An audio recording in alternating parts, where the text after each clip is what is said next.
It's a group photo at the ERLC. Isn't it? It's fitting, isn't it? Russell Moore's name up there, and then a beautiful picture of all the employees at the ERLC. Oh, wait, that's a picture of Sesame Street characters, because apparently Sesame Street has a lot to teach the church about gospel contextualization. Because we can't get our lessons from Scripture, apparently. We need to look to Sesame Street. My goodness. And what does Russell Moore have to say here? Well, I've kind of narrowed it down. I don't want to cover this entire article. It would be a waste of time to do that. But I thought about picking out these two paragraphs here as the most relevant examples of what Moore is trying to communicate. This comes on, right after this basically comes on the heels of the Epstein scandal, the cover-up of ABC and all that. You hear nothing out of the ERLC or on Russell Moore's website about that. But you do hear about Sesame Street and how Sesame Street can help steer the church in the right direction. Yeah, I'm not going to make a definite claim here, but it's just odd to me that, these guys that are also happen to be, kind of talking heads in the SBC, yet also have a lot to do with American politics and a lot of communication with bigwigs. It's kind of odd when people like Russell Moore don't talk about the Epstein scandal. I'm not saying there's collusion or anything like that, but it just is odd why a talking head within American evangelicalism wouldn't address that, but would instead write about Sesame Street. Anyways, what does he say? What does he say? And where is he going? And it kind of crescendos here in these two paragraphs. He says, I wonder what would happen if our churches were to recognize our role in showing people the future. Not just in our teaching and in our going, but in our being. What kind of witness could we be to our communities, as fragmented as they are, by race and class and economics and politics, if the very makeup of our congregations signaled the manifold wisdom of God, Ephesians 3:10, in which here there is no Greek nor Jew, circumcised nor uncircumcised, barbarian, Scythian, slave nor free, but Christ is all in all, Colossians 3:11. Now let's just stop at this first paragraph here and understand something. It is a terrible thing for a society to be fragmented along the lines of race. Now, I don't think you see fragmentation along the lines of race so much as you see fragmentation along the lines of culture. So long as you see fragmentation along the lines of culture and cultural habit and cultural practice. Okay, you see a lot of division among those things, which in and of itself is not wrong. In fact, sometimes there is a necessary requirement for one culture to differentiate itself and distance itself from another culture.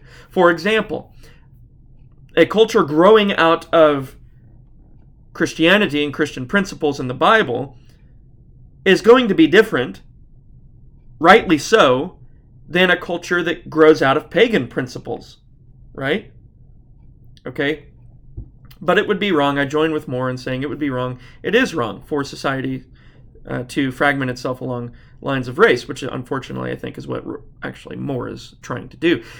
But then he says, he implies that it's a negative thing that classes and economic statuses and political opinions and things like that, it's a negative thing that those are stratified as well, but it's not.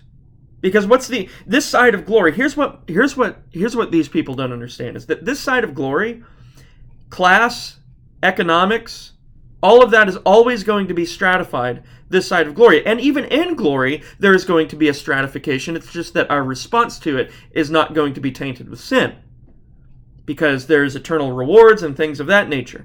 The apostles are going to be set apart from the rest of us.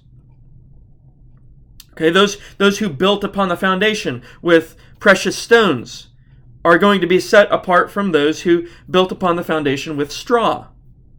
Okay, so even in glory, there's going to be this stratification. So the stratification in and of itself is not something that's bad, but Dr. Moore wants you to think it's bad. He wants you to think it's bad. It's also wrong for Christians apparently to have political opinions. And not to mention that a lot of political opinions are necessary for Christians to have, because some political policies are satanic, they're ungodly, and we need to take a stand against them, and we need to support policies that are better than ungodly policies. So it doesn't help to downplay any of these things. It doesn't help to downplay the stratification in economics and politics and class. It does help to rebuke racialism, but I don't think Russell Moore is successful in rebuking racialism, because he goes on, I believe, to commit racialism or a form of racism. Because in his second paragraph, right after quoting Colossians 3:11, he says, what if our children were accustomed to seeing black pastors? Well, they have to recognize the pastor is black first, don't they? But I thought, according to Colossians 3, there's no such thing as a Greek nor Jew. There's no such thing as black or white within the church of God. But here you're encouraging children to see their pastors as black or white.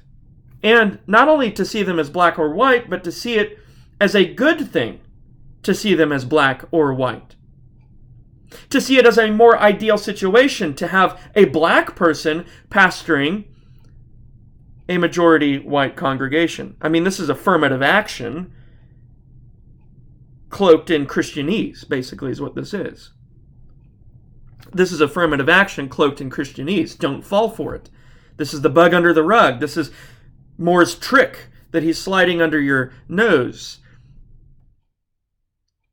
What if a hotel janitor were named chairman of deacons in a wealthy suburban megachurch? How do you know there's not? How do you know that doesn't happen? And not only that, but why should churches be looking for people who are of a lower social status in order to make them deacons? I thought the scriptures in 1 Timothy 3 gave us qualifications, and that the scriptures were to be our standards to judge who's qualified to be an elder or a deacon or not qualified to be an elder or a deacon. But no, we need to look. We need to engage. We actually need to encourage this kind of stratification in the church. We need to look for the hotel janitors. We need to look for the mechanics. We need to look for those guys who earn only $30,000 a year. And we need to kind of, in some database somewhere, set them apart so that we can then administratively put them up for candidacy for deacon. Right? This is crazy to me. I mean, he just quoted Colossians 3, and now he goes on to totally contradict his use of Colossians 3. Don't draw lines within the church. Don't draw lines within the church. But it's good to see your pastors as black. It's good to spot out the hotel janitors so that you can make them deacons. So don't draw lines within the church, but draw lines within the church. That's what Russell Moore is saying. That's what Sesame Street can teach us, apparently, about where the church needs to go. What if our churches pioneered tort reform? Not by arbitration alone, but by Christians agreeing cheerfully to be defrauded. Oh, man.